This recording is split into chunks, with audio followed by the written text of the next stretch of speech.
Can't get no satisfaction? You can get Sanctuary of Reality, my comic review series.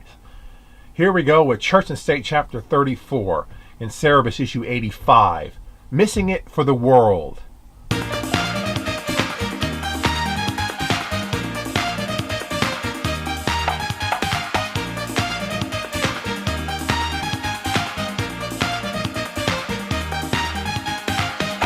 Making his way back to the upper city on the winding road up the side of the Demon Skullhead mountain tower thing during a summer snowstorm, Cerebus encounters Prince Mick, whose carriage is broken down and is awaiting the return of his driver with the replacement axle. He shares his bottle of 150 proof Tecapman whiskey with Cerebus, and when learning of his identity is pleased to meet the former Prime Minister turned Pope, informing his brother, the perpetually stoned Prince Keith, of his arrival, and reminds him to blink. Mick reveals how their king father was trying to make them get married to some ugly girls from Smyrna, so they took off. Cerebus begins to feel sick when he learns that the whiskey is mixed with codeine.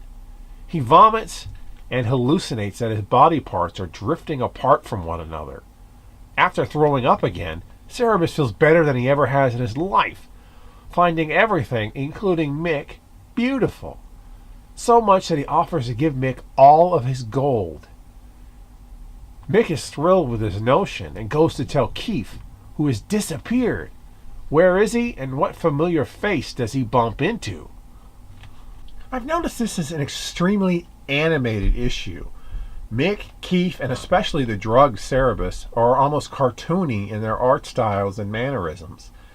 More so than usual. It makes for a different feel to this issue, and I like it a lot. It's a nice contrast to Gerhard's realistic backgrounds. This is a good issue to me. Mick and Keith are another parody of celebrities, this being Mick Jagger and Keith Richards of the Rolling Stones. In case you don't know who they are. You got to know who they are, right? I don't know. It's a great rendition of the pair, especially the accented dialogue. I like this issue despite absolutely no advancement in the overarching plot being found whatsoever. It's just a quirky encounter with a pair of weirdos. As long as the issue is enjoyable, I can get behind taking a break from the progression of the bigger storyline. Next time, the climb begins.